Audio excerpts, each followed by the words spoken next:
Hello, everyone. I want to talk about the Vienna Circle today. They are a group of philosophers that were pretty influential to the philosophy of science, and they're commonly referred to as logical positivists. You might have heard that. They are kind of the group that predated the um, pre-Kuhnian kind of conception of philosophy of science. So, just to get started, just to talk about time period, we're talking about around 1920, 30, and a little bit in the 40s when the group was most active. And a lot of people thought that they were kind of a reactionary group because they were kind of lashing out against traditional kind of philosophical views, such as like they're very anti-metaphysics, and they're it's worthy to note that it's hard to kind of categorize their views because a lot of them had very radical views, but very changing views and very variegated views. So to say that Vienna Circle had a view is a hard thing to do. So who were they? So the circle comprised scientifically literate philosophers and philosophically literate scientists. So naturally, they're interested in questions around philosophy of science. And they're organized by Morris Schlick, who was famously shot to death by one of his students. So, kind of a good lesson about why you should always treat your students very nicely.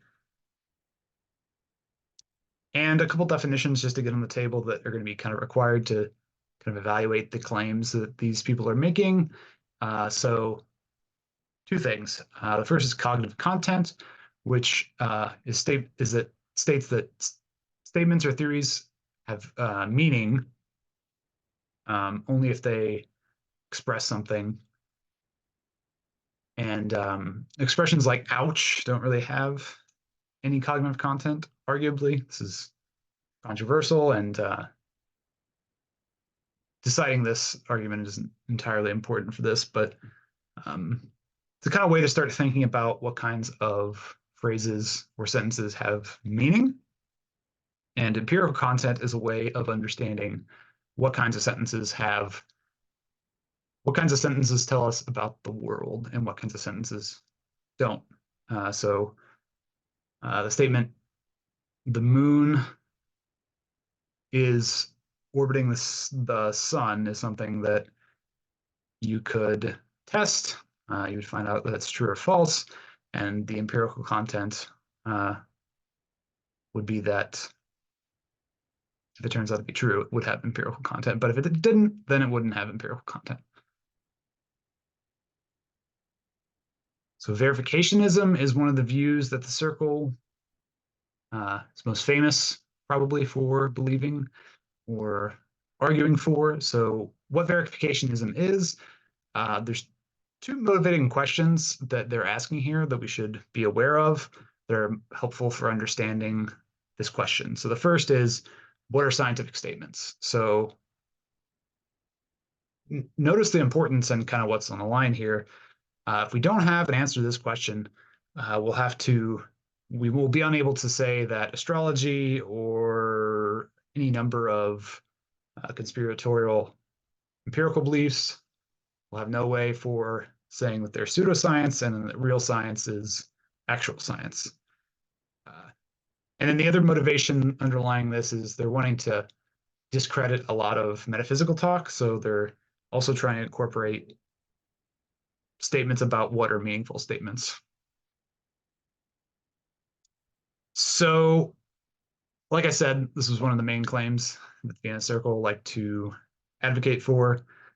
So they generally assert that meaningful statements or propositions are either empirically verifiable or logically necessary. So empirically verifiable, just go back to the example with the moon orbiting the sun. That's something you could test, and it's empirically verifiable. Logically necessary, the famous example, all bachelors are unmarried men.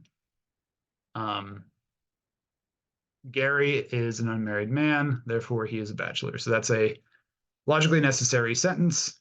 It's pretty uninteresting, but it's logically necessary. So those are the two kinds of meaningful statements. Everything else is meaningless.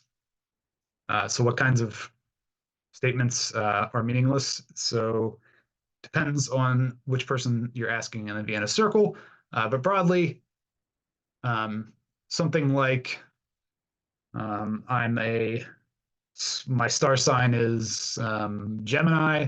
That's a meaningless statement. You can't test it. Something like there is a God. That's not a deductive.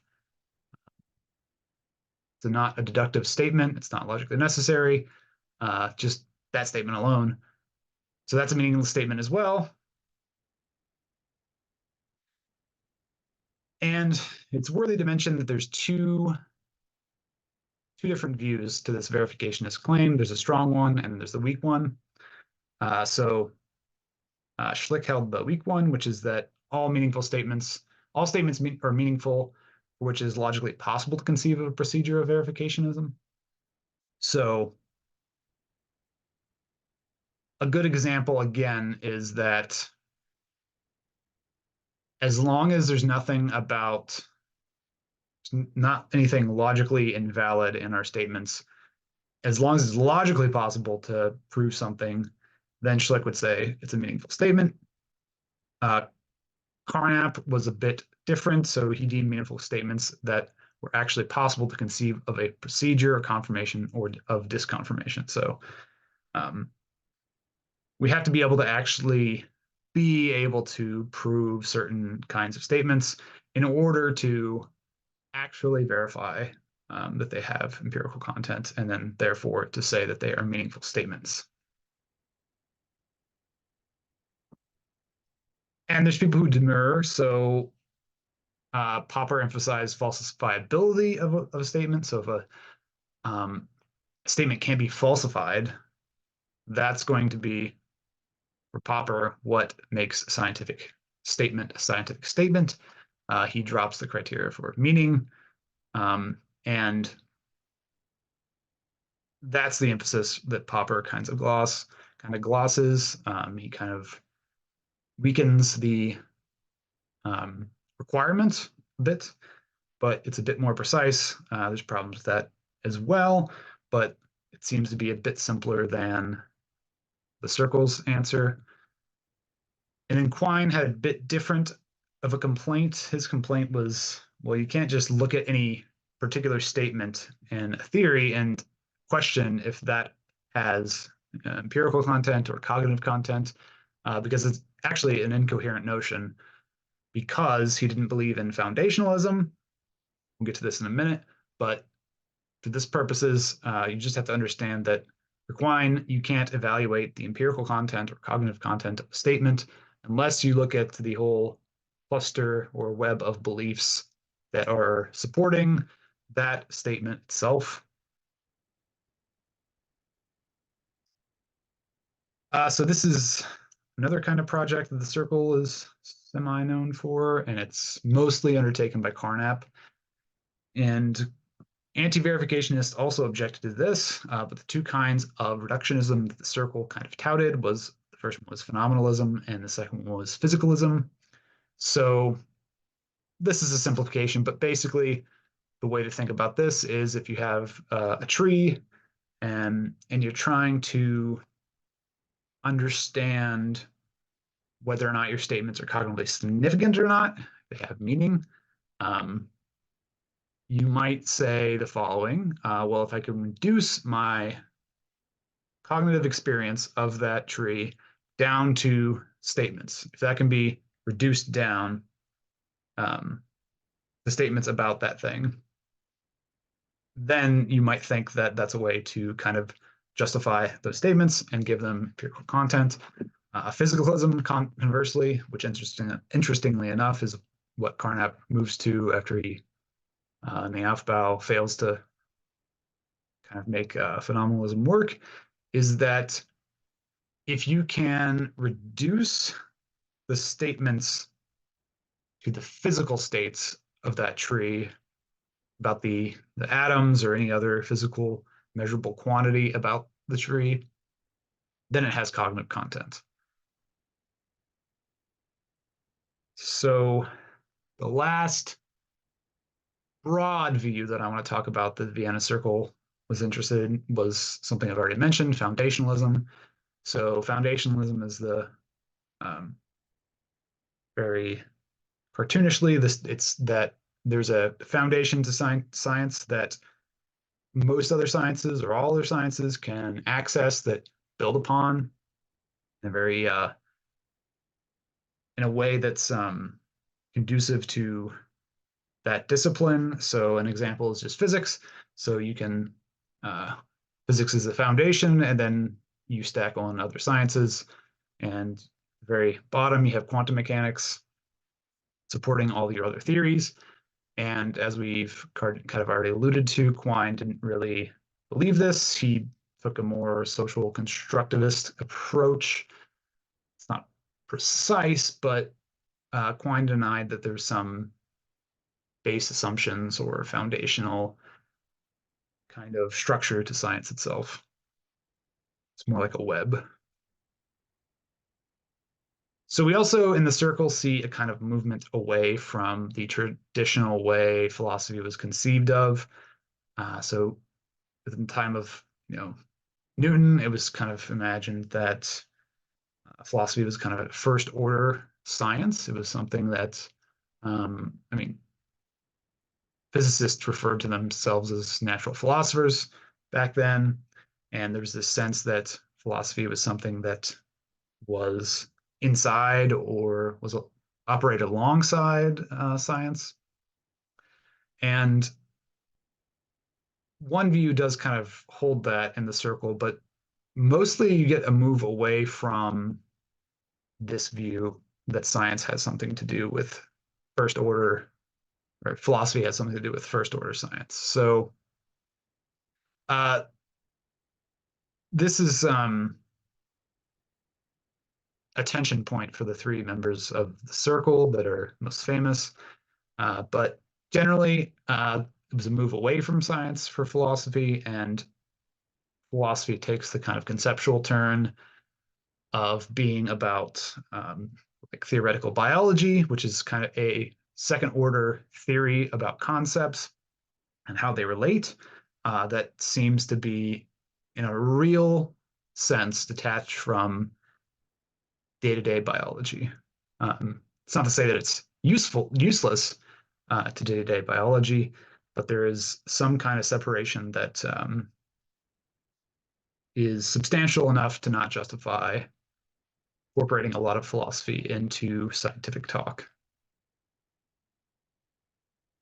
So Schlick was one of the ones that maintained that they're kind of distinct fields and separate from each other, both science and philosophy.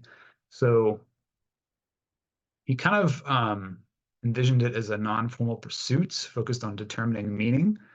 So philosophy's role in science then is kind of a linguistic meaning determination, where you look at the way scientists are using these logico-linguistic practices describe the world conceptually, and you kind of justify those and examine them and understand them as they're used.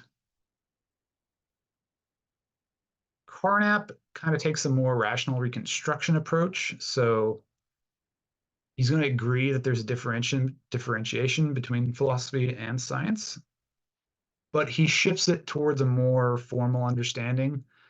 And he develops this in like what he calls the logic of science.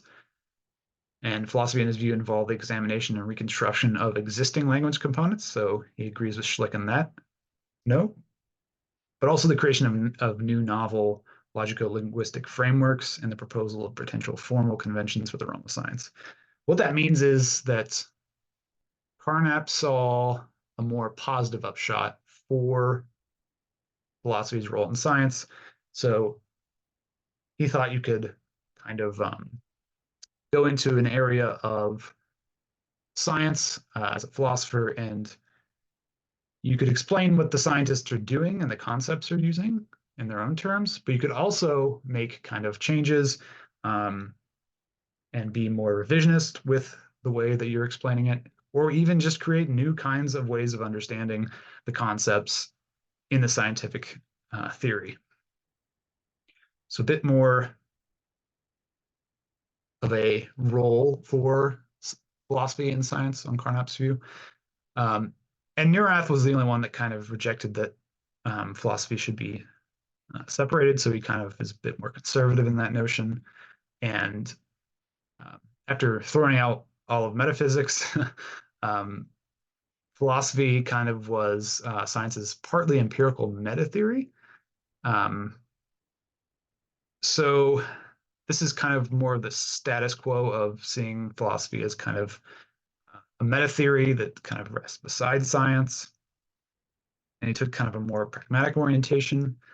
This is the most opaque view to me in terms of how clear it appears that how clear of a role philosophy kind of plays in science. And that's it. So I hope you learned some stuff about basic philosophy of science. And I hope you check out the Stanford SEP article that I used for this. And yeah, it's really good. And it gave me a really good overview for the material. And hope you learned something. Thanks.